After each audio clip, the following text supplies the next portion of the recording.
உயிரோடை தமிழோடு இணைந்திருக்கிறீர்கள். ILC தமிழ் உயிரோடை தமிழில் அன்றுகளே அரசியல் களம். இன்றைய அரசியல் கள நிகழ்ச்சியில் தாயகத்திலிருந்து சுயாதீன உடவியலாளர் இராமேதர்கள் இணைந்து வைத்தியசாலையில் நடந்து கொண்டிருக்கின்ற அந்த சம்பவம் தொடர்பான தகவலை எங்களோடு பகிர்ந்து கொள்வதற்காக நான் இராமேதரனை அழைத்திருக்கின்றேன். வணக்கம் இராமேதரன். வணக்கம் அன்புறவுகளுக்கு. தாயக ஊடகவியலாளர் இராமேதரன் அவர்கள் தொடர்ச்சியாக தாயகத்தில் நடைபெறுகின்ற விடயங்களை எடுத்து வந்து கொண்டு வருகிறீர்கள்.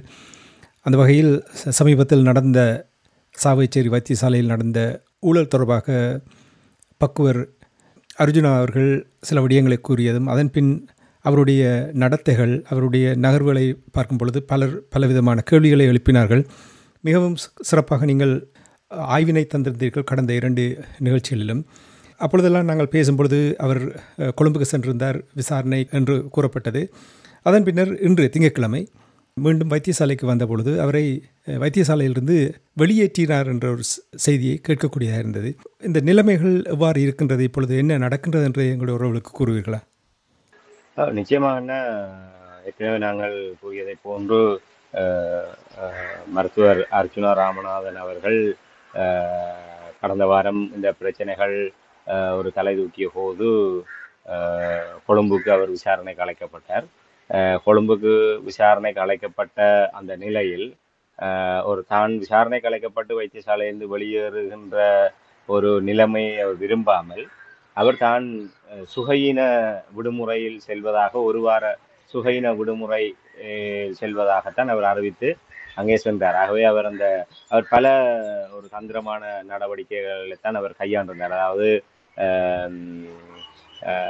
இதுவரை அவரை ஒரு பதவி விலக்கும் ஒரு சுகாதார அமைச்சினுடைய பதவி விலகுமாறோ இல்லை வேறு இடத்துக்கு பணியிட மாற்றம் செய்யப்பட்டதாகவோ இந்த வித உத்தரவும் இல்லை. ஒரு தற்காலிகமாக இந்த பிரச்சனை ஒரு தீவிரம் பெற்ற நிலைமையில் அவரை அந்த இடத்திலிருந்து அப்புறப்படுத்துகின்ற ஒரு நடவடிக்கையாகத்தான் அவர் கொழும்புக்கு விசாரணைக்கு அழைக்கப்பட்டார். அது உண்மையில் உங்களுக்கு தெரியும், ஒரு நிர்வாக நடைமுறையின் பிரகாரம், ஒரு ஒழுங்கு நடவடிக்கையின் பிரகாரம் அது ஒரு இயல்பான ஒரு நிலைமை. அவர் அங்கே ஒரு தற்காலிகமாக பணியிடை நீக்கம் செய்யப்பட்டு அவர் விசாரணைக்கு அழைக்கப்படுகின்ற ஒரு நிலைமை எல்லோருக்கும் தெரியும். ஆனால் இது ஒரு அரசியல், ஒரு தமிழ் பிரதேசம் சார்ந்து இந்த விடயங்கள் நடைபெற்ற காரணத்தினால் இவ்வளவு தூரம் ஒரு பெரிய ஒரு வெகுஜன ஒரு கவனிப்பை பெற்ற ஒரு விடயம் என்ற காரணத்தினால் அவர்கள் அவ்வாறான நடவடிக்கைகளை ஒரு கையாளாமல் அவரை விசாரணைக்கு வருமாறு ஒரு இயல்பான ஒரு நடவடிக்கை பின்பற்றப்பட்டது. அப்போதான் இவர் தன்னை சுகையின விடுமுறையில் செல்வதாக இவர் கூறிக்கொண்டு கொழும்புக்கு சென்றிருந்தார். உங்களுக்கு தெரியும், நாங்கள் ஏற்கனவே கூறினோம், தான் கொழும்புக்கு சென்று இவர் அங்கு இடையிலே அந்த கொழும்புக்கு சென்று இடைப்பட்ட காலத்திலே இவர்கள் யார் என்னை பதவி நீக்குவதற்கு, நானே பதவியை விட்டு விலகி விடுவேன், நான் மக்களுக்காக இதையும் செய்ய தயாராக இருக்கின்றேன், அப்படி இப்படி என்றெல்லாம் சவுடால்தனமான விடயங்களை கூறிக்கொண்டிருந்த நிலைமையில் தான் இன்றைய தினம் இவர் மீளவும் சாவகச்சேரி வைத்தியசாலைக்கு வர இருப்பதான தகவல் வெளியாக இருந்தது. இவர் ஏற்கனவே அந்த விசேடிச்சாங்குஞ்சுகளாக சில ரசிக வட்டங்களை உருவாக்கி வைத்திருக்கின்றார். அந்த பிரதேசத்திலே இருக்கின்ற அந்த மக்களுடைய ஒரு நிலைமையை சாதகமாக பயன்படுத்தி கொண்டு, அதாவது உண்மையிலே நாங்கள் ஆரம்பிக்கக்கூடியதை போன்று அந்த பிரதேசத்திலே இருக்கிற மக்கள் அந்த சாவகச்சேரி வைத்தியசாலையினால் அந்த நிர்வாக முறைகேடுகள், அநாகரிகமான செயல்பாடுகள் காரணமாக அவர்கள் மிகவும் பாதிக்கப்பட்டிருக்கின்றார்கள். அதன் காரணமாக அதற்கு எதிராக அவர்கள் வெகுண்டெழுந்திருக்கின்றார்கள். 2022ஆம் ஆண்டு மார்ச் மாதம் 31ஆம் தேதி என்று நினைக்கின்றேன், வெளிவரிய மீரிகான பகுதியிலே ஒரு 50 குறைவானவர்கள் அங்கே சென்று அந்த தீயை மூட்டியது. கோத்தபாய ராஜபக்சேவனுடைய வீட்டுக்கு முன்பாக அவர்கள் ஒரு போராட்டத்தை நடத்தி அவர்கள் மூட்டிய அந்த சிறு நெருப்புத்தான் 69 லட்சம் மக்களுடைய வாக்குகளால் தெரிவு செய்யப்பட்ட அந்த கோத்தபாய ராஜபக்சவை நாட்டை விட்டு தப்பி ஓடுகின்ற நிலைமைக்கும் ராஜபக்சேகள் ஓடி ஒளிந்து பதுங்குகின்ற நிலைமையும் உருவாக்கியது. அதற்கு அந்த மீரிகான பகுதியிலே அந்த போராடி 50 பேர் தான் காரணம் என்று நாங்கள் கூறிவிட முடியாது. ஒட்டுமொத்த மக்களுடைய மனங்களிலும் அந்த பொருளாதார நெருக்கடி, இவர்களுடைய ஊழலாட்சி, இதுக்கு எதிரான ஒரு கோபத்தி எரிந்து கொண்டிருந்தது. அதற்கு யார் மணிகட்டுவது என்கின்ற ஒரு நிலைமை இருந்தது. அந்த மீரிகான பகுதியிலே மேற்கொள்ளப்பட்ட போராட்டம் அது இவர்கள் பலப்பிரயோகத்தோடு அடக்க முற்பட்டது. அங்கே கொழும்பு மாவட்டம், மேல் மாகாணம், பின்னர் நாடு முழுவதுமாக வியாபித்து அது ஒரு பெரும் மக்கள் புரட்சியாக வெடித்தது. அதே போன்றுதான் தென்மராட்சி பகுதியிலே அந்த சாவகச்சேரி வைத்தியசாலையிலே நடந்த ஊழல்கள், முறைகேடுகள் அனைத்துமே அந்த பகுதி மக்களிடையே ஒரு மிகப்பெரிய ஒரு கொந்தளிப்பை ஏற்படுத்தியிருந்தது. இதன் காரணமாகத்தான் அவர்களிடையே டாக்டர் அர்ச்சுனாவினுடைய நடவடிக்கைகளுக்கு ஒரு அதீத ஆதரவு இருந்தது. ஆகவே இதன் மூலமாக மக்கள் ஆதரவு இருக்கின்றது என்பதற்காக டாக்டர் அர்ச்சுனாவினுடைய நடவடிக்கையை நாங்கள் தலையில் தூக்கி வைத்து கொண்டாடிவிட முடியாது. அந்த மக்களுடைய மனநிலையில் அவர்களுக்கு இவர் ஒரு மீட்பராக, அதாவது தங்களுடைய பிரதேசத்தில் இருக்க வைத்தியசாலையிலே நடக்கின்ற விடயங்களை இவர் வெளிக்கொண்டு வந்து விட்டார். பாமர மக்களுடைய நிலையிலே அவர் தங்களுடைய உணர்வுபூர்வமான வெளிப்பாட்டை வெளிப்படுத்துகின்றார். நாங்கள் ஒரு தேசம் சார்ந்து அறிவுடைய சமூகமாக நாங்கள் இந்த விடயங்களை பார்க்கின்ற போதுதான் நாங்கள் இதனுடைய சாதக பாதங்களை அறிந்து கொள்ள முடியும். அந்த வகையில் இவருக்கு அங்கே அந்த பிரதேச மட்டத்தில் இருக்கிற தொடர்புகளை பயன்படுத்தி இவர் தனக்கு ஒரு ஆதரவை, இவர் ஏற்கனவே ஒரு சினிமா பட கதாநாயகன் பாணியில் தான் இவர் ஆரம்பத்திலிருந்தே சகல நடவடிக்கைகளை மேற்கொண்டு வருகின்றார். ஆக இவர் கூட அந்த தகவலை தெரியப்படுத்தியிருக்கிறார். நான் வர்ற மச்சான், கொஞ்சம் பேர் அங்க ரெடியா வச்சிருங்க, திருப்பியும் ஒரு 2வது இன்னிங்ஸோட ஆடுவோம்ன்ற மாதிரி இவர் சில நேரம் இவரே ஏற்பாடு செய்திருப்பார். ஆனால் இவர் வரப்போற தகவல் போலீசாருக்கு தெரிந்து போலீசாரும் வைத்தியசாலை வளாகத்தை சுற்றி ஒரு பலத்த பாதுகாப்பு போடப்பட்டது. அங்கே மக்கள் ஒன்று கூடாத வகையில ஒரு நடவடிக்கை மேற்கொள்ளப்பட்டது. ஊடகவியலாளர்களுக்கு கூட அங்கே அந்த வெளியில வந்து ஒரு ஒரு ஒன்று திரண்டு நிற்கக்கூடிய நிலைமைக்கு போலீசார் அனுமதிக்கிறேன். ஊடகவியலாளர் போர் ஊடகவியலாளர்களை மிஞ்சியதாக அந்த யூடியூப் என்கிற அந்த வலையொலி நடத்துற ஆட்கள்லாம் கூடின பேர் அங்க கேமராவோட அவருக்கு பின்னாலே முன்னாலே ஓடி தெரிஞ்ச பார்க்கக்கூடியதா இருந்தது. இவர் இன்றைக்கு வர்ற ஒரு முற்பகல் வேளையில அவர் இன்றைக்கு வைத்தியசாலைக்குள்ள வந்தார். அப்ப வர்றதுக்கு முன்னுக்கே அங்க ஒரு ஆள் கைது செய்யப்பட்டார். ஏற்கனவே அந்த வைத்தியசாலைக்கு முன்பாக யாருமே ஒன்று கூடுவதற்கு போலீசார் தடை விதித்திருந்தார்கள். அந்த வகையில அங்க இவருக்கு ஆதரவாக, டாக்டர் அர்ச்சுனாவுக்கு ஆதரவாக மீண்டும் ஒரு மக்களை ஒன்று திரட்டக்கூடிய சாத்தியக்கூறுகள் இருப்பதாக அவதானிக்கப்பட்ட நிலைமையில ஒருவர் கைது செய்யப்பட்டார். அதுக்கு பின்னர் இன்னும் ஒருவர் கைது செய்யப்பட்டார். இருவர்கள் கைது செய்யப்பட்டு உடனடியாக அங்கிருந்து வெளியேற்றப்பட்ட சம்பவம் அங்கே மீளவும் மக்கள் ஒருங்கிணைவை அது தடுத்திருந்தது. அதாவது அங்க வந்தால் கைது செய்யப்படுவினம் என்ற ஒரு செய்தியை காவல்துறை நடவடிக்கையின் மூலமாக வெளிப்படுத்தப்பட்டிருந்தது. இந்த நேரத்தில் இவர் வந்து தன்னுடைய அதிசொகுசு கார்ல வந்தார். வந்து ரங்கி போட்டு அந்த சினிமா படத்துல கதாநாயகன் ஒருவருடைய வருகை எப்படி இருக்குமோ அதற்கு நிகராகத்தான் அவருடைய அந்த பிரவேசம் இருந்தது. அவர் வைத்தியசாலைகளை சடசடண்டு போனார். தனக்கு உரிமை இருக்கின்றார். அதாவது தான் இந்த நாட்டு இந்த பிரஜை, தான் இங்க வேலை செய்தனா எனக்கு எங்கேயும் போற உரிமை இருக்கு, நான் அந்த அடிப்படையில நான் வந்தேன் கொண்டு உள்ளுக்கு போனார். உள்ளுக்கு போயிட்டு ஒவ்வொரு இடமா போயிட்டு எம்எஸ் இந்த வைத்திய அத்தியட்சகருடைய அறைக்குள்ள உள்ளுக்கு போய் இப்ப அவர் ரஜீவ் என்றவர் தான், டாக்டர் ரஜீவ் தான் இப்ப பதில் கடமையாற்றி கொண்டிருக்கின்றார். இவர் கொழும்புக்கு போன பிறகு பதில் கடமையாற்றி கொண்டிருக்கின்றார். அங்க உள்ளுக்கு போனவர் உள்ளுக்கு போயிட்டு நீரெழும்பு, நீ யார், இது என்னுடைய கதிரை, இது என்னுடைய இடம், நீர் என்னதுல இருப்பீர், அங்க உங்களுடைய அப்பாயின்மெண்ட் லெட்டரை காட்டும், இந்த மாதிரி தான் அவரோட பிஹேவியர் இருந்தது. இதே ஒரு அதிகார தொனியில இவரும் ஒரு வைத்திய அத்தியட்ச அதிகாரி, ஏற்கனவே நாங்கள் கூறி இவர் இப்போது வர பதில் வைத்திய அத்தியட்சகரை தவிர சாவச்சேரி வைத்தியசாலைக்கு நிரந்தரமாக நியமிக்கப்பட்ட அத்தியட்சகர் கிடையாது. இவர் ஒரு பதிலாக இப்போது நியமிக்கப்பட்டிருக்கின்றார். அதே போன்றால் அவரும் ஒரு அந்த தர நிலையில ஒரு ஆள் கூட படிச்சிருக்கார், குறைய படிச்சிருக்கார் என்பதற்கு அப்பால அந்த வைத்தியசாலைக்குரிய பொறுப்பு வாய்ந்த அதிகாரியாக செயல்படுகின்ற மட்டத்துல 2 பேருமே ஒரே நிலையில இருக்கிறார்கள். ஆக இப்போது இவர் வெளியேறி போயிருக்க அவர் கடமையை பொறுப்பேற்றவர். அப்ப கடமையை பொறுப்பேற்ற அவர் இருக்க இவர் வந்து அவரை வந்து மிஸ்டர் எழும்பும், எங்க அப்பாயின்மெண்ட் லெட்டர் காட்டும், நீ யார், இது என்னுடைய இடம், இப்போ கூட நான் தான் இந்த ஹாஸ்பிட்டலுக்கு எம்எஸ், என்ன நான் தான் இந்த இடம், நீர் மரியாதையா வெளியில போனீர், இடம் உமக்கு நல்லது, இது என்னுடைய இடம், இல்லாடி இதுல இருக்கிற உங்களுக்கு ரைட்ஸ் இல்லை என்ற உடனே அவர் உடனே பதில் கடமையாற்ற ரஜீவ் வந்து தன்னுடைய கடிதத்தை எடுத்து காட்ட வேற உண்மை என்னது கேள்வி சொன்ன, அவரோட கதைக்க வேண்டிய அவசியம் எனக்கு இல்லை, இல்ல எனக்கு மினிஸ்ட்ரியில் அந்த கடிதம் வந்தாண்டு அப்படியே சொல்றாரு.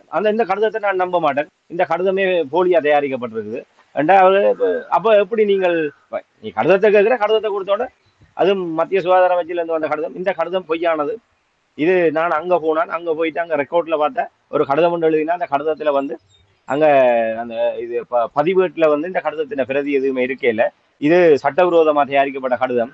அப்ப சட்டவிரோதமாக பயன்படுத்தப்பட்ட கடிதத்தை கொண்டு ஒரு கிழமை ஒரு அரச வைத்தியசாலை ஒருவர் நடத்துறாருன்னா நம்பக்கூடிய கதையோ?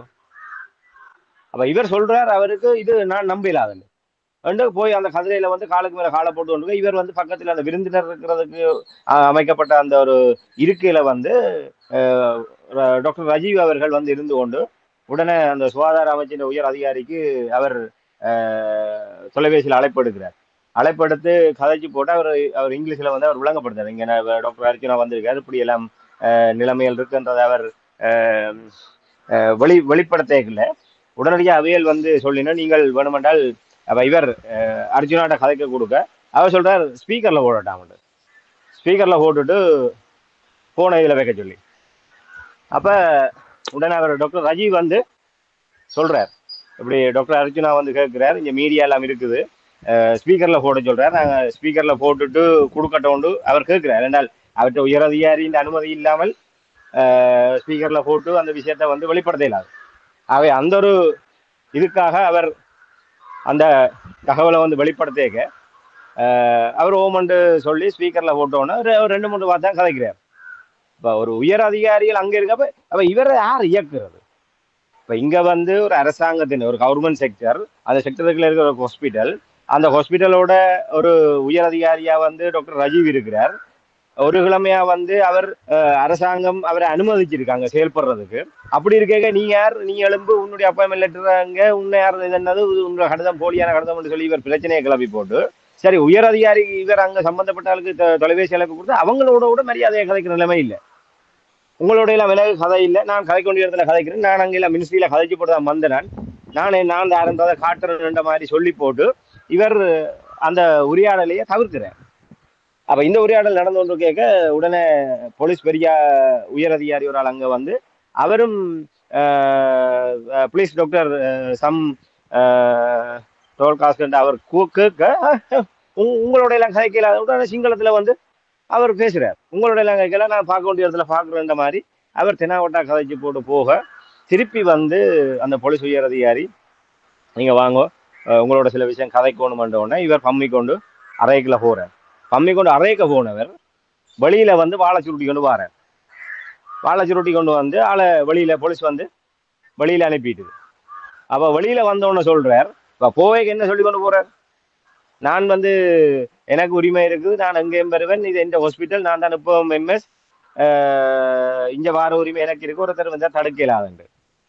அவரை போய் நின்று கொண்டு நீ யார் எலும்பு, இது எந்த சீட்டு, நான் தான் இருப்பேன், உனக்கு இதுல இருக்கிற கருகதை இல்லை, நானா பிடிச்சி வெளியில அனுப்புறதுக்கு முன்னுக்கு நீ வெளியில போன்னு சொல்லி கதைச்சு போட்டு போலீஸால வெளியேற்றப்பட்ட அப்புறம் வெளியில வந்து சொல்ற, நான் வந்து டாக்டர் ரஜீவை வந்து மாணவங்க படுத்தணுமெண்டோ இல்லை இங்க இருந்து வெளியில அனுப்பணுமன்றதுக்காகவோ நான் இங்க வரையில்லை, நான் ஒரு கிழமை லீவ் லெட்டர் கொடுத்துட்டு போனேன், அந்த லீவ் லெட்டர் முடிஞ்சுது, அதால நான் இன்றைக்கு கடமையை பொறுப்பேற்க அது சம்பந்தமான ஆவணங்களை கையெழுத்துறதுக்கு நான் வந்தேன். மற்றபடி எனக்கு ஒரு பிரச்சனை இல்லை, நாளைக்கு வந்து கொழும்புல இருந்து உயர் அதிகாரிகள் வாரண்டு எனக்கு வாக்குறுதி அளிச்சிருக்கணும், அவியல் வரைக்கும் இந்த பிரச்சனைக்கு ஒரு சுமூகமான முடிவு கிடைக்கும் என்று சொல்லி போட்டு வெளியேறி போறார். அப்ப இவர் வந்து விடுமுறை கடிதம் கொடுத்துட்டு போனவர் அந்த விடுமுறையை நீடிக்கிறதுக்கு இல்லை அது சம்பந்தமான ஆவணங்கள்ல கையெழுத்துறதுக்கு வந்திருந்தா அதுக்குரிய ஒரு வழிமுறையில கையாண்டிருக்கலாம். ஒரு உண்மையில பல நூற்றுக்கணக்கான மக்கள் அங்க வைத்தியசாலையில வந்து வைத்திய சிகிச்சை பெறுறதுக்காக அங்க இருக்கிறோம். அப்ப இவர் இவ்வளவு நாளும் பெரிய சவுடால் அடிச்சு வந்தோம், நான் ஒரு ஒரு பேஷண்டை நான் சாக விடையில, நான் சாக விடாம காப்பாத்தினான், தான் தனி ஒரு ஆளா இருந்து கொண்டு அடைய டாக்டர்கிட்ட கடமையை ஆக்களை காப்பாத்துறது தான். இதை பெருமையா சொல்ல முடியுமோ? இன்றைக்கு அப்படி சொல்லி போட்டு இன்றைக்கு அங்க மருத்துவமனையில இருந்த ஒரு நூற்றுக்கணக்கான நோயாளிகளுக்கு பீதி ஏற்படுத்துற மாதிரியும் அவியல ஒரு அமைதியின்மை ஏற்படுத்துற மாதிரியும் இவர் உள்ளுக்கு பூந்து இப்படியா செயல்பட்ட விதம் எல்லாம் இவர் ஒரு ஒரு ஒரு மருத்துவருக்குரிய இல்லையா ஒரு மருத்துவ நிர்வாகியாக அந்த ஒரு வைத்தியசாலைய பொறுப்பான ஒரு அதிகாரி என்றதுக்கு இவர் இந்த வித தகுதியும் உள்ளாளா வந்து இந்த நடவடிக்கைகள் காட்ட இல்லை. ஏற்கனவே அவற்ற நடவடிக்கைகள் வந்து ஒரு ஆர்வக்குளார்த்தனமா ஒரு மனநோயாளிக்கு நிகராகத்தான் அவருடைய செயல்பாடு இருக்கு.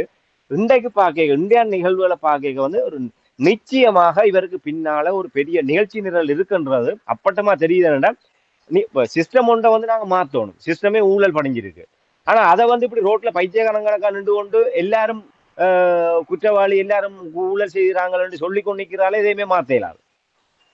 இப்ப இன்றைக்கு என்ன நடக்குது, மத்திய அரசாங்கம் எல்லாத்தையும் டேக் ஓவர் பண்ற நிலைமையை தான் இவர் உருவாக்கி கொண்டிருக்கிறார்.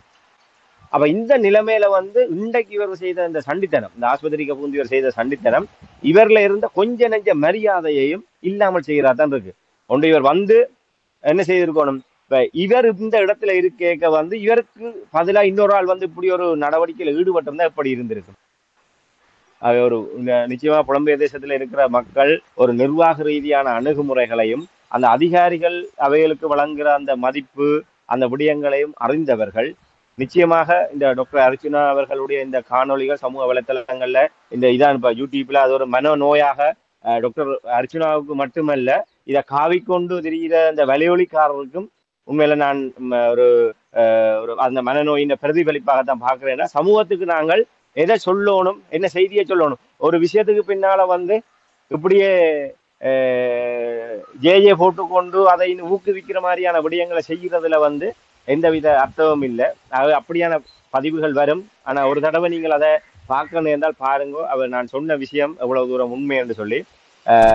சாவுச்சேரி வைத்தியசாலையில வந்து இன்றைக்கு நடந்த விஷயம் ஒரு அருவருக்கத்தக்க விடயமாகத்தான் அந்த விடயம் அமைஞ்சிருக்கு. அதோட வந்து ஒரு ஒரு வைத்திய அத்தியட்சகராக ஒரு பொறுப்பு வாய்ந்த நிலைமையில இருக்க வேண்டிய டாக்டர் அர்ச்சுனா அவர்கள் ஒரு சண்டித்தனமாக ஒரு திரைப்பட கதாநாயகனை போன்று அவர் நடந்த விதங்கள் அவரை சுற்றி இருந்த பல சந்தேகங்களை மேலும் வலுப்படுத்துவதாகத்தான் அமைந்திருக்கின்றது.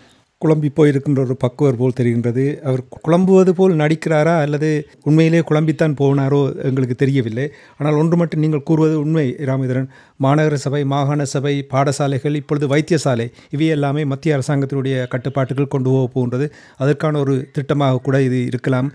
இனி அது மட்டுமில்லாமல் பொது வேட்பாளர் தொடர்பாக அதிகமாக பேசப்படுகின்ற பொழுது இவை எல்லாவற்றையுமே திசை திருப்பதற்கும் இது ஒரு நாடகமாக கூட இருக்கலாம். இவர்கள் எல்லோரும் ஒன்று மட்டும் எங்களுடைய இருக்கின்ற ஒரு கொஞ்சம் குறைபாடு என்னவென்றால், உடனடியாக யாராவது வீரவசனங்கள் பேசிவிட்டால் உடனே அவர்களை கதாநாயகர்களாக பார்க்கின்ற தன்மை இருக்கின்றது. மருத்துவர் என்று சொல்லும் பொழுது, ஒரு பக்குவர் என்று சொல்லும் பொழுது பக்குவமாக கையாள வேண்டும். நோயாளியை எவ்வாறு பக்குவமாக கையாள வேண்டும் என்ற அந்த ஒரு வழிமுறை இருக்கின்றது. அப்படித்தான் ஒரு சமூகத்தில் நீங்கள் பேசும் பொழுது. ஆனால் இவர் நீங்கள் கூறுவது போல் இவருக்கு இப்போ சில இந்த மருத்துவத்துறையிலிருந்து அவர் விடுபடக்கூடிய ஒரு வாய்ப்பு இருக்கும், அல்லது அவர் அரசியலுக்கு வருவதற்கான வாய்ப்பு இருக்குல்ல, மூன்றாவது நடிகராக போவதற்கான கூட வாய்ப்புகள் இருக்கின்றதான் நீங்கள் கூறுவதை பார்க்கும் பொழுது அவற்றை நாங்களும் ஊகித்து பார்க்கக்கூடியதாக இருக்கின்றது. எனவே மக்கள் இதை புரிந்து கொள்ள வேண்டும். இப்படியாக இந்த போலித்தனமான விடயங்களுக்கு ஏமாந்து போகாமல் அந்த அர்ப்பணிப்புகள், தியாகங்களை கொச்சப்படுத்தாத வகையில் சரியான பாதையில் எங்களுடைய மக்கள் பயணிக்க வேண்டும், இலக்கை அடைய வேண்டும் என்பதற்காகத்தான் நீங்கள் இங்கே இன்று வந்து தொடர்ச்சியாக உயிரோடைய உறவுகளுக்கு இதை தெளிவாக வெளிப்படுத்தி கொண்டிருக்கிறீர்கள். அதற்காக அன்பர்கள் சார்பாக நன்றியை கூறுகிறேன் ராமேந்திரன். நிச்சயமாக இது ஒரு அவருடைய பல சந்தேகங்கள் எங்களை போன்று இதை ஒரு சமூக கண்ணோட்டத்தோடு பார்ப்பவர்களுடைய பல ஐயப்பாடுகள் எழுந்திருந்தது. அந்த ஐயப்பாடுகளை எல்லாம் ஒரு வலுப்படுத்தக்கூடிய வகையில் தான் அவருடைய நடவடிக்கைகள் இருக்கின்றது. பொறுத்திருந்து பார்ப்போம். நாளைய தினமும் கொழும்பிலிருந்து சுகாதார அமைச்சிலிருந்து உயர் அதிகாரிகள் வருவதாக சொல்லப்பட்டிருக்கின்றன. ஏற்கனவே பாராளுமன்றத்தில் இந்த விடயங்கள் பேசுவதற்கு தன்னை அழைத்ததாக எல்லாம் தெரிவித்திருந்தார்.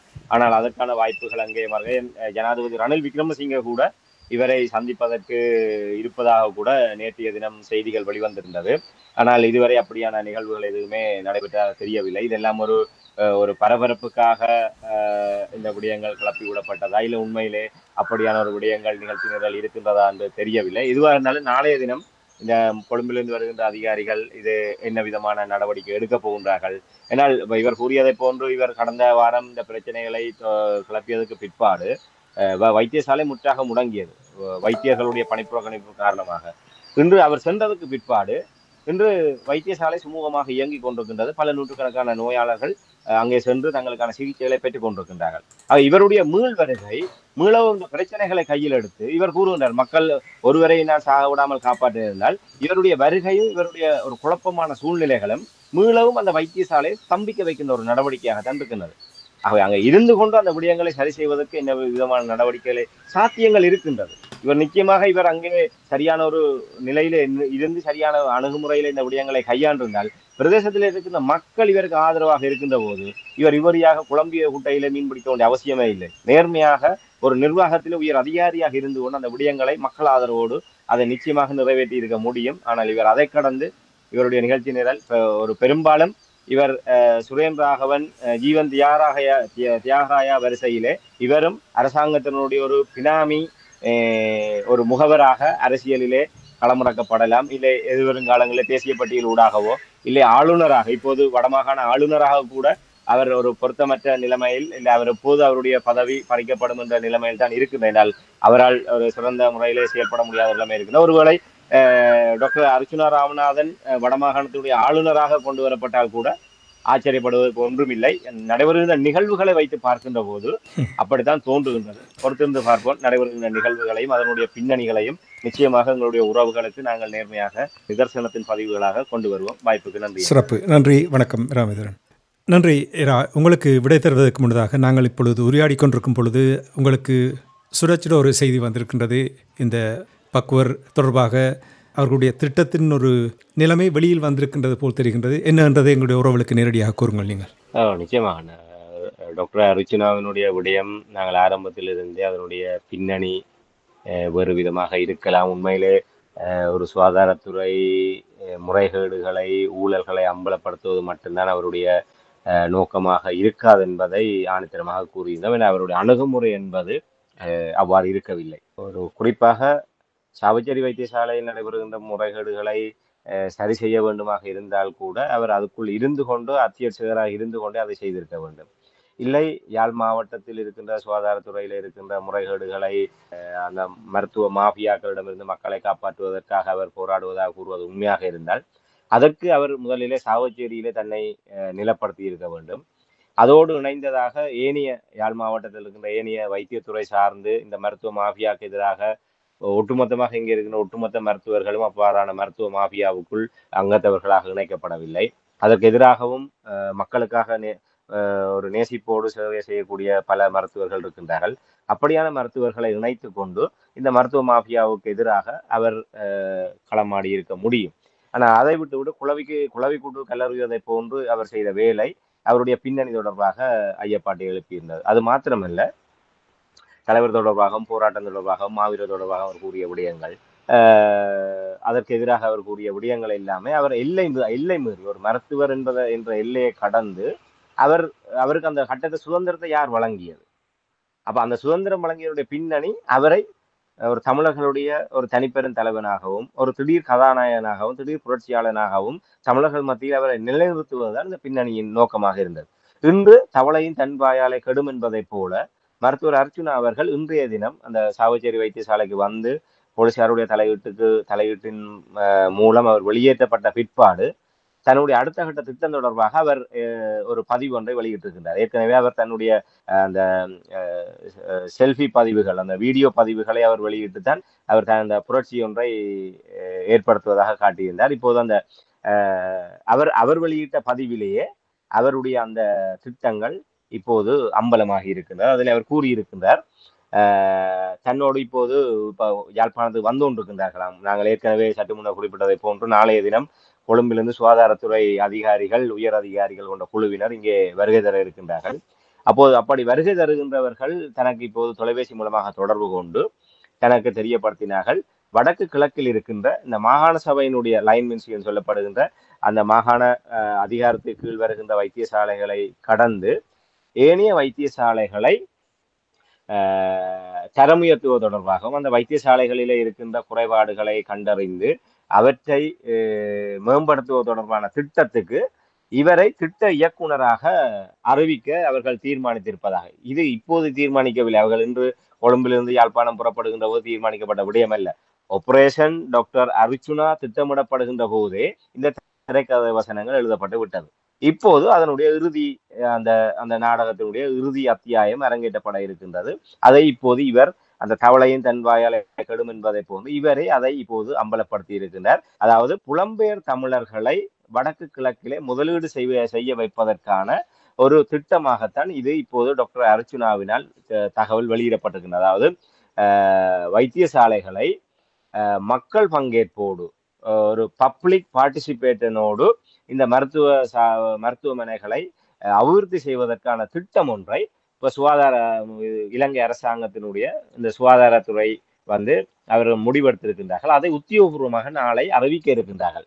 அதாவது இப்படி இந்த வைத்தியசாலைகளை மேம்படுத்துகின்ற திட்டத்திலே பொதுமக்களை தன்னார்வ கொடையாளர்களை இணைக்கின்ற ஒரு விசேட வேலை திட்டம் ஒன்றை அமைச்சரவை அனுமதியின் ஊடாக இவர்கள் அதை வெளிப்படுத்த இருக்கின்றார்கள். அந்த திட்டத்திற்கு வடக்கு கிழக்கு இணைந்த இந்த திட்டத்துக்கான திட்ட இணைப்பாளராக டாக்டர் அர்ச்சுனாவை அவர்கள் நியமிக்க இருக்கின்றார்கள். இந்த தகவலை எனக்கு தெரிய இவர் அந்த ஆர்வ கோளாறுத்தனமாக இவர் தன்னுடைய அதாவது அவர் சொன்ன அந்த வெடிச்சிரிப்போன்னு சிரிப்பார், அந்த வீடியோவில் வரையக்க வந்து ஒரு வெடிச்சிரிப்பு சிரிப்பார். அவர் உண்மையில அந்த ஒரு மனநோயாளி இந்த நிலைமையை வெளிப்படுத்துற மாதிரி. இப்ப அவருக்கு அந்த ஒரு சொன்னேன் நான் ஆரம்பத்தில இருந்தே நீங்கள் பொறுத்திருந்து பாருங்க, பொறுத்திருந்து பாருங்க, நல்லது நடக்கும், நல்லது நடக்கும் என்று சொன்னது இப்ப இப்ப எனக்கு வந்த தொலைபேசி அழைப்புல வந்து தனக்கு அது வெளிவந்திருக்குன்னு சொல்லி அவர் சொல்லி போட்டு ஒரு ஆனா இதுல ஒரு சிரிப்பு அவர் அந்த சிரிப்பை தவற விட்டுட்டார் என்றால் அவருக்கு கணக்க மண்டை ஓடிக்கொண்டிருக்கு போல கிடக்கு.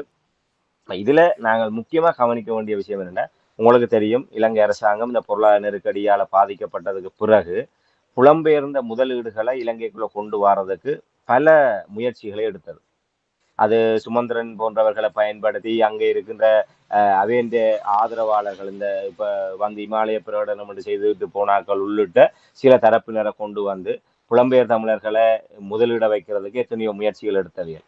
ஒரு எத்தனையோ சுமந்திரன் ஊடாக போலியான வாக்குறுதிகள் எல்லாம் வழங்கப்பட்டது. ஆனா அதையும் தாண்டி புலம்பெயர் தமிழர்கள் இங்க முதலீடு செய்யறதுக்கு முன்வரே இல்லை. அமெரிக்கா உள்ளிட்ட ஐக்கிய நாடுகள் சபைகளாலையும் வேண்டுகோளை விட்டு பார்த்தவையில் இலங்கை பொருளாதார ரீதியாக இலங்கையை மீட்டெடுக்கணும். அதுல புலம்பெயர் தமிழர்களோட பங்கு மிக கணிசமாக இருக்குது. புலம்பெயர் தமிழர்கள் தங்களுடைய முதலீட்டை வந்து இலங்கையில செய்யறதன் ஊடாக இலங்கையை அடுத்த கட்டத்தை நோக்கி நகர்த்த முடியும் என்ற ஒரு ஒரு ஆலோசனையும் அமெரிக்கா போன்ற உயர் அதிகாரிகளும் ஐக்கிய நாடுகள் சபை போன்ற தரப்புகளால கூட புலம்பெயர் தமிழர்களுக்கு கொக்கி போட்டு பார்த்தவையல். ஆனா எதுவுமே கைகூட இல்லை. இப்ப இந்த ஆபரேஷன் அர்ஜுனான்ற திட்டத்தை வந்து இவியல் அரங்கேற்றதுனால இப்ப ஒட்டுமொத்தமாக புலம்பெயர் தமிழர்கள் நான் ஆரம்பத்தில் சொன்ன மாதிரி அவர்கிட்ட விசிலடிச்சான் குஞ்சுகளாக அவருக்கு வாட்ஸ்அப் குழுக்களை ஆரம்பிச்சு டாக்டர் அர்ஜுன் ஆதரவு குழுமம்னு சொல்லி ஆரம்பிச்சு அவருக்கு பெரிய படம் எல்லாம் போட்டு ரேங்க் எல்லாம் கொடுத்து அவரை தலையிலுக்கு வச்சு கொண்டாடுறாக்கள் ஊடாக இப்ப அவரை ஒரு புரட்சியாளராக கொண்டு வந்து இவர் ஒரு நம்பகத்தகுந்த ஆள். ஆக இவருக்குள்ளால நாங்கள் நிதியை கொடுக்கலாம்ன்ற ஒரு பிம்பத்தை இவியல் கட்டி எழுப்ப பார்க்கலாம். இது கூட கைவிடும் என்று நான் நினைக்கல. என்னடா புலம்பெயர் தமிழர்கள் அவ்வளவு ஏமாளிகளா இருக்க மாட்டினோம். ஏன்னால் இந்த வடக்கு கிழக்குல பாத்தீங்கன்னு சொன்னா இருக்கிற அதிகாரங்கள் மாகாணத்தில் இருந்த பெரும்பாலான அதிகாரங்கள் மத்திய அரசாங்கம் நேரடியாகவும் மறைமுகமாகவும் கபலீகரம் செய்துட்டது.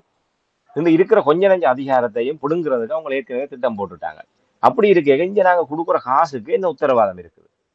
இப்ப இன்றைக்கு புலம்பெயர் தமிழர்களோட இப்ப ஏற்கனவே உங்களுக்கு தெரியும் சுனாமி இருக்கேங்க சுனாமி நிதியம் என்று சொல்லி ஒன்றுக்களால வந்து இத்தாலி அரசாங்கம் நினைக்கிறது அவங்க நேரடியாகவே அந்த இதுக்குள்ளால வந்து தமிழர் தாயக பிரதேசத்துல சுனாமியால பாதிக்கப்பட்ட இடங்களை அபிவிருத்தி செய்யறதுக்குன்னு சொல்லி அவங்க நிதியை அனுப்ப அதை சந்திரிகா அம்மையார் அங்க வந்து சுனாமி நிதியத்துல வந்து அந்த காசை ஆட்டையை போட்டு அது தென்னிலங்கையில் அவியல் பயன்படுத்தினது இன்று வரை அது ஒரு பெரிய சர்ச்சைக்குரிய விவகாரமா இருக்குது. ஆக இது நேர டாக்டர் அர்ஜுன் அவர் சொல்றாரு தான் பேஸ்புக்ல கணக்கு போடுவேன் எந்தெந்த யார் எனக்கு ஒரு சதம் தந்தாலும் அதை தான் பேஸ்புக்ல கணக்கு போடுவேன். இவற்ற கணக்கை யாருக்கு இருக்கிறது? இந்த காசு என்ன டாக்டர் அர்ஜுன் அந்த அக்கௌண்ட்டுக்கு வரப்போகுது. இன்றைக்கு வடக்கு மாகாண சபையில முதலமைச்சராக இருந்த விக்னேஸ்வரன் அவர் முதலமைச்சர் நிதியம் ஆரம்பிக்கணும் கேட்டவர். அவர் ஒரு மாகாண சபை பொடி. அந்த மாகாண சபை விக்னேஸ்வரன் தனக்கு தனியாக கேட்கல. அந்த மாகாண சபை பொடிக்களால ஒரு நிதியத்தை ஆரம்பிச்சு புலம்பெயர் முதலீட்டை எடுத்து நாங்கள் வடக்கு மாகாணத்தை அபிவிருத்தி செய்ய போறோம் என்று கேட்க அதுக்கு மத்திய அரசாங்கம் அனுமதி கொடுக்கல. இன்றைக்கு டாக்டர் அர்ஜுனாவை இணைப்பாளராக போட்டு இதை செய்ய போயினோம்னு சொன்னா இது நேரடியாக மத்திய அரசுகளால வரப்போகுது. அப்ப மத்திய அரசுகளால வரையக்குள்ள இது ஆஸ்பத்திரியை டெவலப் பண்றதுக்கு பாவிக்கப்பட போதோ இல்ல இந்த பொருளாதார நெருக்கடி இந்த அந்நிய செலவணி பிரச்சனையில இருந்து மீள்றதுக்கு அவையில் அதை பாவிக்க போயினோம் என்ன உத்தரவு? அவர் சொல்ல தனக்கு உத்தரவாதங்கள் மீறப்பட்டா தான் அந்த விடயங்கள் அம்பலப்படுத்தி போட்டு வெளியேறுவேன். இவர் வெளியேறி வந்து நடுத்தரவில் நிக்க ஒட்டுமொத்தமா புலம்பெயர் தமிழர்களுக்கு இவர் பொறுப்பு சொல்ல போறாரோ? சுமந்திரன் மாதிரி முட்டுச்சந்தில வந்து 4.5 வருஷம் அரசியலமைப்பு வரும் புதிய அரசியலமைப்புகளால தமிழ் மக்களுக்கு தீர்வு வரும்னு சொன்னவங்க 4.5 வருஷத்துல எங்களை ஏமாத்தி போட்டாங்கன்னு முட்டுச்சந்தில சுமந்திரன் சொன்ன மாதிரி நாளைக்கு அர்ச்சுனா வந்து சொல்ல போறார். அதான் நடக்க போகுது. அப்படி நடக்க நாங்களும் அவரோடு சேர்ந்து முட்டுச்சந்தில நிக்கணுமோ? 75 கால வரலாறு இதைத்தான் எங்களுக்கு சொல்லுது. இலங்கையில வந்து தமிழ் மக்களுக்கு இந்த கையில அதிகாரம் இல்லாமல் நாங்கள் ஒரு சதத்தையும் இங்க முதலீடு செய்யலாது. நாளைக்கு இந்த வைத்தியசாலை எல்லாத்தையும் அபிவிருத்தி செய்து போட்டு ஏற்கனவே இவர் சொல்லிக் கொண்டிருக்கிறார் நாங்கள் இதை தேசிய வைத்தியசாலையா சாவச்சேரி வைத்தியசாலையை மாத்தி காட்டுவேன். இப்ப இவரை வடக்கு கிழக்கு திட்ட இணைப்பாளரை போட்டு விட்டா இவர் என்ன செய்ய போறார்? எல்லா இதையும் வந்து டெவலப் பண்ணி போட்டு நாளைக்கு ஒரு சர்க்குலருக்களால அத்தனை வைத்தியசாலைகளையும் வந்து இந்த தேசிய பாடசாலைகள் ஆக்கின மாதிரி தேசிய வைத்தியசாலைகளை மாற்றி விட்டா என்ன நடக்கும்? அதிகாரம் முழுக்க மத்திய அரசின் கைக்கு போகுது. அப்ப எல்லாம் புலம்பெயர்ந்த முதலீட்டை கொண்டு வந்து எல்லா ஆஸ்பத்திரியும் டெவலப் பண்ணி போட்டு அவ்வளோத்தையும் மத்திய அரசின் கைக்கு எடுத்து விட்டா இப்ப இந்த யார் பதில் சொல்றது? அவே இப்ப சில பேருக்கு யோசிக்க தோணும், அட எப்படி இருந்தாலும் வெங்கட ஊர் ஆஸ்பத்திரியை கட்டுறதால டெவலப் பண்றதால ஒரு நன்மை தானே, எங்கட சனத்துக்கு தானே நல்லது நடக்க போகுதுண்டு. அதிகாரம் எங்கள்கிட்ட இல்லாம நாங்க என்ன செய்ய போறோம்? இது புலம்பெயர் தமிழர்கள் சிந்திக்கணும். இப்ப அவர் மெல்ல மெல்ல ஒரு மிக விரைவில் ஒரு 2 கிழமைக்குள்ள எல்லாமே அம்பலமாயிட்டுது. அப்போ முன்றைக்கும் இந்த வீடியோல சொல்றார், தான் இந்த முஸ்லிம்களுக்கு எதிராக இதன்னதையும் வந்து வெட்டி ஒட்டி இவங்க போட்டு தன்றாங்கன்னு அவர் சொல்றாரு. இந்த தமிழ் பேசும் இப்ப சுமந்திரன் மாதிரி எல்லாம் சுத்துமாத்து பேர் வழியா தான் கிடக்குது. அதாவது முஸ்லிம் நண்பர்களும் எங்களுக்கு வேணும். ஏன்னா வடக்கு கிழக்கு இணைப்பாளரா போடுறார். அப்ப வடக்கு கிழக்கு இணைப்பாளரா போய் கிழக்கு மாகாணத்தில் இருக்கிற முஸ்லிம்களின் நிர்வாகத்துக்குள்ள இருக்கிற வைத்தியசாலைகளை இவர் தலையீடு செய்ய வேண்டி வருமல்லோ. அப்ப இதான் இந்த காக்கா பிடிக்கிற வேலை என்றது. அந்த வேலையை இவர் செய்திருக்கிறார். அதுக்காக தான் இந்த முன்னோட்டமா வந்து இது இப்ப இன்றைக்கு வந்து டாக்டர் அர்ச்சுனா சொல்ற மாதிரி இன்றைக்கு தனக்கு போன் எடுத்து சொன்ன விஷயம் இல்லை. இதெல்லாம் ஏற்கனவே திறக்கதை ஆபரேஷன் டாக்டர் அர்ச்சுனாவுக்கு ஏற்கனவே திறக்கதை வசனம் எல்லாம் எழுதியாச்சு. அதனாலதான் அவர் ஒவ்வொரு விஷயத்தையும் அவர் தெளிவா காய் நகர்த்தினவர். யாழ்ப்பாணத்திலிருந்து முஸ்லிம்கள் வெளியேற்றப்பட்டது ஒரு பாரிய தவறு என்று சொல்லி முஸ்லிம்களின் நன்மதிப்பை அவர் பெற்றார். தன்னோட பணியாற்றுகின்ற இல்ல முஸ்லிம் வைத்தியர்களுடைய ஒரு அபிமானத்தை பெறுவதற்காக இப்படி ஒரு ஒரு இந்த சந்தர்ப்பத்தை வந்து ஒரு விடுதலை புலிகள் அமைப்பு முஸ்லிம்களை வடக்கு மாநிலத்திலிருந்து வெளியேற்றியது பாரிய தவறான ஒரு விடயம் என்ற ஒரு விஷயத்தை அவர் சொல்லி அதை அவர் நிறைவேற்றுறார். அப்ப இவருக்கு இது முன்கூட்டியே தெரிஞ்சிருக்கு. இப்ப அங்கே என்னன்னா டக்ளஸ் எல்லாம் சொல்றாருன்னு சொன்னா அவியலோட சேர்ந்து பயணிக்க வேண்டிய ஒரு நிலைமை இருக்குது. அவையெல்லாம் இதுல பிரதான சூத்திரதாரியெல்லாம் நடமாட போயிடும். அப்ப இதெல்லாம் வந்து வலு கிளியரா தெரிஞ்சு கொண்டு ஏன்னா அந்த இப்படியான விஷயங்கள் எல்லாம் சொன்னாதான் இவர் சொல்ற மாதிரி அந்த தமிழ் பேசும் சமூகமாக நாங்கள் அடுத்த கட்டத்துக்கு நகர்வணும் என்ற விடயத்தை வந்து இவரால் கொண்டு செல்லலாம். ஆகவே இப்போது பூனைக்குட்டி வெளியில வந்திருக்கு. டாக்டர் அர்ச்சுனா இந்த ஆபரேஷன் டாக்டர் அர்ச்சுனா அந்த திட்டத்தின் பின்னணி வெளியில வந்திருக்கு. புலம்பெயர் தமிழர்களை இங்க முதலீடு செய்ய வைக்கிறதுக்கு, அதாவது நேரடியாக இலங்கையின் அபிவிருத்தியில பங்காளர்களா கொண்டு வர்றதுக்கு எடுத்த முயற்சிகள் தோல்வி அடைந்ததால இப்போ ஒரு வைத்திய புரட்சி, அதாவது இந்த மருத்துவ மாஃபியாக்கு எதிரான புரட்சி என்ற பேர்ல டாக்டர் அர்ச்சுனாவை ஒரு திடீர் புரட்சியாளராக கொண்டு வந்து நிறுத்தி அந்த ஒரு உணர்ச்சி வயப்பட்ட நிலைமையில இருந்து கொண்டு எங்கட மக்களை வந்து மதிமயங்க வச்சு இங்க கொண்டு வந்து முதலீடு செய்து இங்க வைத்தியசாலையில அபிவிருத்தி செய்யறோம் என்ற போர்வையில வந்து இலங்கை அரசாங்கம் அந்த நிதிகளை பயன்படுத்தி தான் தன்னை ஆசுவாசப்படுத்திக் கொள்றதுக்கு இது அவர்கள் திட்டமிட்டிருக்கின்றார்கள். இது இந்த இந்த இப்ப நாளைக்கு அவர் இணைப்பாளராக நியமிச்சா பிறகு இந்த மருத்துவ மாஃபியா பிரச்சனை எல்லாம் 2வது பிரச்சனையா மாறிடும். அவர் காலில் சக்கரத்தை பிடிட்டு ஒவ்வொரு ஆஸ்பத்திரியா தெரிவார். அவர் தனக்குள்ள கொஞ்சம் பேரை நியமிக்கணும். கொஞ்சம் பேரை நியமிச்சு அவர் சொல்ற தான் தனியால் அதை செய்ய இயலாது, தான் ஒரு குழு கொண்ட நியமிக்கணும். அந்த குழு ஒவ்வொரு வைத்தியசாலையிலையும் வந்து ஆய்வு செய்யணும். ஆய்வு செய்து ஒரு அறிக்கைகளை தயாரிக்கணும். அந்த அறிக்கைகளின் அடிப்படையில வந்து தாங்கள் ஒரு திட்டத்தை முன்வைப்போம். அந்த திட்டத்திற்கு வந்து புலம்பெயர்ந்த தரப்பில் இருக்கிறார்கள் வந்து அதுக்கு முதலீடுகள் செய்து இதை செய்யலாம். இதுக்கு மத்திய அரசு அரசாங்கம் ஒரு பங்களிப்பு செய்யும். மிச்சம் பொதுமக்கள் தரப்பில புலம்பெயர் கொடையாளர்கள் மூலமாக இதை செய்யலாம் என்று சொல்லி இது வந்து இதே நேரத்தில் ராமேந்திரன் எனக்கு சமீபத்தில் வந்த ஒரு செய்தி என்னவென்று சொன்னால் சாவச்சேரி அந்த வைத்தியசாலைக்கு முன்னால் போராடிய மக்கள் வெளியிலிருந்து இறக்கப்பட்டவர்கள் என்று எனக்கு செய்திகள் வந்திருக்கின்றது. அதில் அதாவது உறுதிப்படுத்த முடியுமா? நிச்சயமாக அதை முற்றுமுழுதாக நாங்கள் அந்த தென்மராட்சி மக்கள் அதிலே பங்கேற்கவில்லை என்று நாங்கள் கூறிவிட முடியாது. ஆரம்பத்திலிருந்தே கடந்த 2 நிகழ்ச்சிகளிலே நாங்கள் கூறிய விடயம் அந்த தென்மராட்சி மக்களுடைய உணர்வுகளை நாங்கள் மதிக்கின்றோம். அந்த சாவச்சேரி வைத்தியசாலையில் ஏற்பட்ட முறைகேடுகள், ஊழல், நிர்வாக துஷ்பிரயோகங்கள் காரணமாக அந்த பகுதி மக்கள் வெகுவாக பாதிப்படைந்திருக்கின்றார்கள். அதன் காரணமாக அவர்கள் அந்த வைத்தியசாலைக்கு எதிராக அவர்கள் அந்த வெளிப்படுத்தப்பட்ட அந்த போராட்டத்திலே அவர்கள் பங்கெடுத்திருக்கின்றார்கள். அதிலே முன்னணியிலே இவர்கள் தங்களுக்கு ஏற்றவாறு கருத்துக்களை கூறக்கூடிய வகையிலும் அந்த போராட்டத்தை ஏற்கனவே நான் கடந்த 4-5 ஆண்டுகள் இந்த பொருளாதார நெருக்கடிக்கு பின்னரான பல மக்கள் போராட்டங்களிலே ஒரு ஊடகவியலாளராக முன்னின்ற போது பல சம்பவங்களை நான் அவதானித்திருக்கின்றேன். உண்மையில் அங்கு கூடுகின்ற கூட்டம் பொதுவான ஒரு உணர்வின் அடிப்படையில் வருகின்றார்கள். ஆனால் இறுதியாக அந்த அந்த மக்களுடைய போராட்டத்தை திசை திருப்புவது அங்கே திடீர் தலைவர்களாக அதை ஒருங்கிணைப்பாளர்களாக வருபவர்களினால் அது மடைமாற்றப்படுகின்றது. முதலிலே ஒரு மக்கள் போராட்டம் வீதி மறியல் போராட்டம் ஆரம்பிக்கின்றது. வீதி மறியல் போராட்டம் ஆரம்பிக்கின்ற போது ஒரு எரிபொருள் நிலையத்திலே அங்கே முறைகேடு நடக்கின்றது. சரியான முறையில விநியோகிக்கப்படவில்லை. அதன் காரணமாக அந்த பயனாளர்கள் கொதித்தெழுந்து தங்களுக்கு நீதி வேண்டி வீதியில் இறங்கி போராடுகின்றனர். உடனடியாக அந்த போராட்டத்தினுடைய அடுத்த கட்டமாக என்ன நடக்கின்றதுன்னு சொன்னால் ஒரு 5 பேர் வாருங்கள் பேசுவோம் என்று நிர்வாகத்தினருடன். அதற்கு சில இடங்களிலே ஒரு எதிர்ப்பு, நாங்கள் பிரதிநிதிகள் அனுப்ப மாட்டோம், யாராக இருந்தாலும் இங்கே வந்து பேசுங்கள் என்று அந்த இடத்திலே பேச சொல்லி நிர்பந்தம் ஏற்படுத்தப்படுகின்றது. ஆனா பெரும்பாலான இடங்களிலே அந்த முன்னின்று கோஷம் எழுப்புபவர்களும் முன்னின்று இதை அந்த திடீரென அங்கே ஒரு தலைவர்களாக அந்த போராட்ட ஒருங்கிணைப்பாளராக மாறுபவர்கள். ஏன்னால் இந்த போராட்டங்கள் எல்லாமே திடீர் போராட்டங்கள். அந்த மக்கள் அந்த பிரச்சனை நிமித்தமாக வீதியில் இறங்கி போராடுகின்றார்கள். அந்த போராட்டத்தை இவ்வாறு திடீர் ஒருங்கிணைப்பாளர்கள் அங்கே தலைவர்களாக அங்கே பேச்சுவார்த்தை செல்கின்றார்கள். அவர்களுக்கு அங்கே பல சமரசங்கள் ஏற்படுத்தப்படுகின்றது. இறுதியிலே வந்து அவர்கள் சொல்கின்றார்கள், சரி நாங்கள் எல்லாம் கதைத்து விட்டோம், இப்படி ஒரு முடிவு எட்டப்பட்டிருக்கின்றது, நாங்கள் அமைதியாக கலைந்து செல்வோம், இது ஒரு உரிய தீர்வு வரும் என்று சொல்லி அந்த கூட்டத்தை கலைக்கின்றார்கள். அதே போன்று இந்த சாவச்சேரி வைத்தியசாலை விவகாரத்திலும் அங்கே கூடியது அந்த அந்த பிரதேச மக்கள், உண்மையாக அந்த பிரதேச வைத்தியசாலையினால் பாதிக்கப்பட்டவர்கள் அங்கே கூடினார்கள். நீங்கள் குறிப்பிட்டதை போன்று இறக்குமதி செய்யப்பட்டவர்கள் அங்கே முன்னின்று அதை வைத்தியருடைய விசுவாசிகளாகவும், இன்று பார்த்தீர்களானால் ஒருவர் ஓடி வந்து அவருடைய கையை பிடித்து அவருக்கு முத்தமிடுகின்றார். ஏதோ அந்த பாட்ஷா ரயனிக்கு அந்த பாட்ஷா படத்தை பார்த்த மாதிரி கிடந்தது.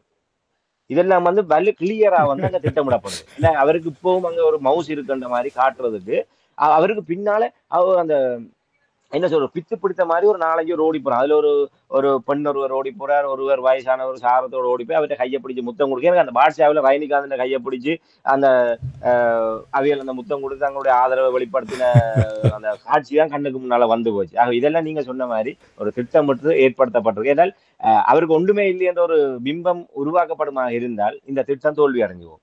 ஆகவே அந்த அவரு கடைசி வரை அவருக்கு இப்படியான ஒரு வெகுஜன கவர்ச்சி இருக்குது, இப்பவும் அங்க சாவச்சேரியில் அவர் ஹீரோவா இருக்கிறார் என்ற ஒரு பிம்பத்தை காட்டணும்ன்றதுக்காக அதுக்குத்தான் இன்றைக்கு அவர் வலிஞ்சு அனுப்பினார்.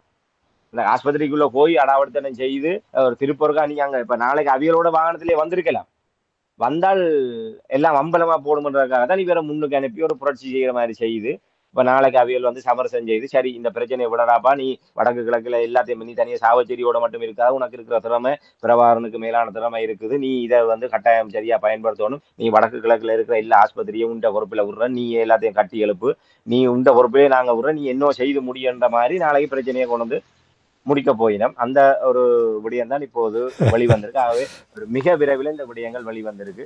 விழிப்புத்தான் விடுதலையின் முதல் படி. மக்கள், புலம்பெயர் உறவுகள் இதை ஒரு ஒரு வேதமாக அவர்கள் வைத்திருக்க வேண்டும் என்றால் நாங்கள் எங்களுடைய மக்களுக்காக என்று சொல்லி நாங்கள் செய்கின்ற முதலீடுகள் அது நிச்சயமாக அது எங்களுடைய மக்களுக்கு பயன்பெறாமல் அனைத்துமே அது மத்திய அரசாங்கத்தினுடைய கட்டுப்பாட்டுக்குள் சென்று நாளை அவர்களுடைய அதிகாரத்துக்குள் இருந்து கொண்டு அது வேறு விதமாக பயன்படுத்தப்படுவதற்கான வாய்ப்புகள் இருக்கின்றது.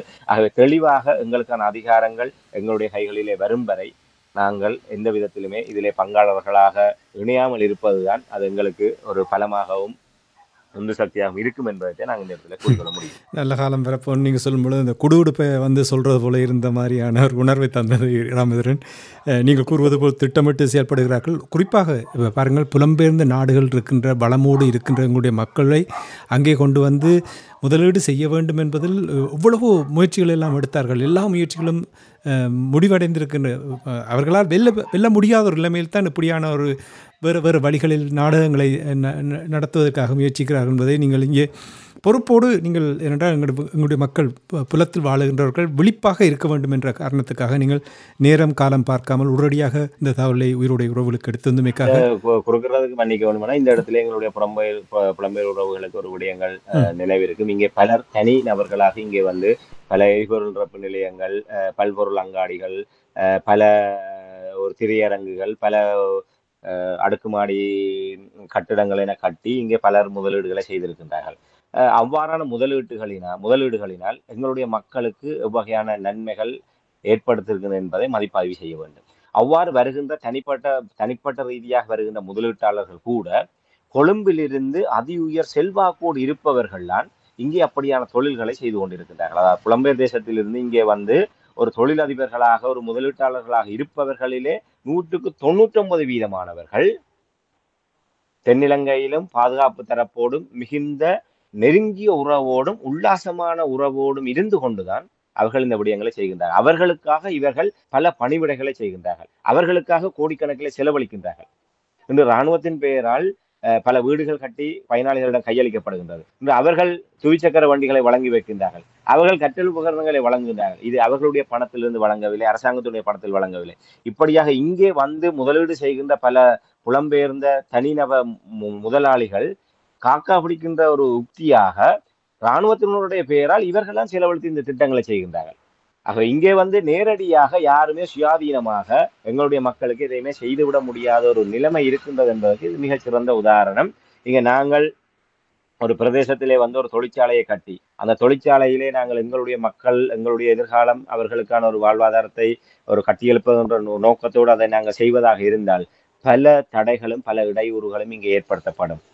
ஆனால் அவர்களோடு சேர்ந்து இவ்வாறு உல்லாசமாக இருப்பவர்களை இங்கே ஆடம்பரமாக இப்படியான விடயங்களை செய்வதற்கு அனுமதிப்பதன் ஊடாக ஒரு ஒரு போலித்தனமான ஒரு பிம்பத்தை கட்டியெழுப்ப முற்படுகின்றார்கள். இப்போது இந்த அர்ச்சுனா அவர்களுடைய விவகாரத்திலும் அவ்வாறான ஒரு ஒரு ஒரு பிம்பம் தான் இப்போது எங்களுக்கு முன்னால் காட்டப்பட்டிருக்கின்றது. ஆகவே அந்த விடயங்கள் தொடர்பாக நாங்கள் மிக தெளிவாக இருப்பது மிக முக்கியம் உண்மை உண்மை என்பது. அர்ஜுனாவுடைய அறிவு தொடர்பாக எனக்கு கேள்வி எழும்புகிறது. அதாவது மருத்துவத்துறையில் படித்திருக்கிறார் என்றால் அவ்வளத்துக்கு இப்படி முட்டாள்தனமாக நடக்கிறார் என்றால் இது ஏதோ அவருடைய கண்ணை மறைக்கிறது. ஏதோ நான் நினைக்கிறேன் அள்ளி கொடுத்து விட்டார்களோ என்ன உதவியில் அதான் கண்ணை மறைக்கிறது போல் இருக்கின்றது போல் தெரிகின்றது.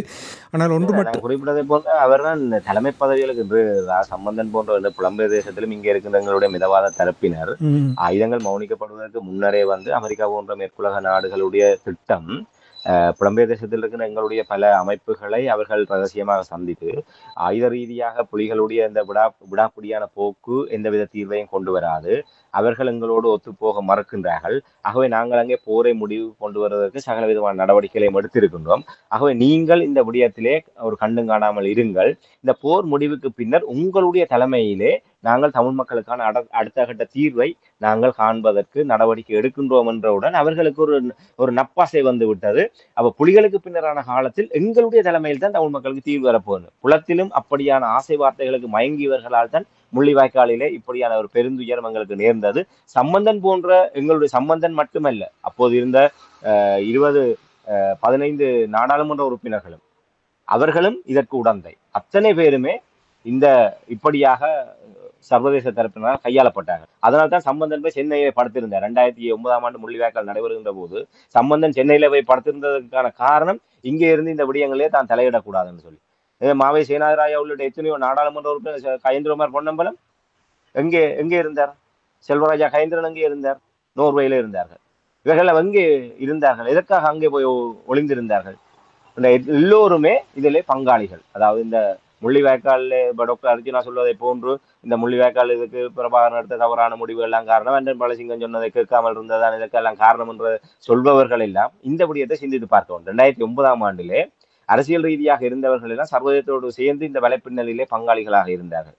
ஆக இவர்கள் எல்லோருமே இதிலே உள்வாங்கப்பட்டதை போன்று நீங்கள் குறிப்பிட டாக்டர் அர்ஜுனா இப்போது நான் ஏற்கனவே சற்று முன்னர் நாங்கள் கூறுகின்ற போது வடமாகாணத்திலே ஜீவன் தியாகராயா சுரேன் ராகவனை போன்று அடுத்த ஒரு ஆளுநராக அர்ச்சுனாவை நாங்கள் பார்க்கலாம்.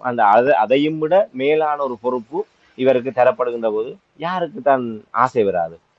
நீதான் ராசா, வடக்கு கிழக்குக்கு சுகாதாரத்துறைக்கு நீதான் ராசா என்று சொல்லிவிட்டால் அவருக்கு சாவச்சேரி வைத்தியசாலைக்கு இருந்து அதுக்குள்ள இருந்து குப்பை ஓட்ட வேண்டிய அவசியம் இருக்காது. ஆகவே அவருக்கு பணம் என்பதற்கு அப்பால் இவர்கள் மத்திய அரசாங்கத்தினால் இவர்களுக்கு வேறு விதமான உத்தரவாதங்கள் வழங்கப்பட்டிருக்கின்றது. அது இன்னும் இப்போதுதான் ஒரு விடயம் வெளிவந்திருக்கின்றது. பிற்காலத்தில் இவர்கள் அரசியல் ரீதியாக கூட இவர்கள் தமிழர் தாயகத்தை பிரதிநிதித்துவப்படுத்தி அரசாங்கத்தினரால் முன்னிலைப்படுத்தப்படலாம். அவ்வாறான சந்தர்ப்பங்கள் வருகின்ற போது மேலும் இந்த விடயங்களை நாங்கள் உறுதி செய்யக்கூடியதாக இருக்கும். நிச்சயமாக பொறுப்போடு உயிரோடைய உறவுகளுக்கு விடயங்களை எடுத்து வருவதற்காக இராமேந்திரன் அன்பர்கள் சார்பாக உங்களுக்கு நன்றியை கூறிக்கொண்டு, நீங்கள் கூறுவது போல் நாங்கள் எல்லோரும் விழிப்பாக இருக்க வேண்டும் என்றால் எவ்வாறு தமிழ் மக்களிடம் இருக்கின்ற அந்த வளத்தை சுரண்டுவதுதான் சிங்கள அரசாங்கத்தினுடைய திட்டமாக இருக்கின்றது. பல பல வழிகளில் அவர்கள் கையாளுவார்கள். இங்கே எத்தனையோ பேர் இருக்கிறார்கள், இங்கேயும் இருக்கின்றார்கள் எனக்கு தெரிந்தவர்கள் தேசியத்துக்காக தங்களுடைய பங்களிப்பு இருப்பது போல் இருக்கின்றது. ஆனால் அவர்களுடைய பின்னோக்கம் எல்லாம் வேறு என்பதை பல வழிகளில் எல்லாம் வெளிப்படுத்தி கொண்டு வருகிறார்கள். எனவே நீங்கள் கூறுவது போல் விழிப்பாக இருக்க வேண்டும் என்று கூறிக்கொண்டு இன்று இந்த நிகழ்ச்சி கொண்டு வந்து மீண்டும் நாளை முடிந்தால் மேலதிக தகவல் கிடைக்கும் பொழுது நாளை சந்திப்போம். இல்லை என்றால் புதன்கிழமை சந்திக்கிறோம். நன்றி, வணக்கம் இராமேந்திரன். நிச்சயமா.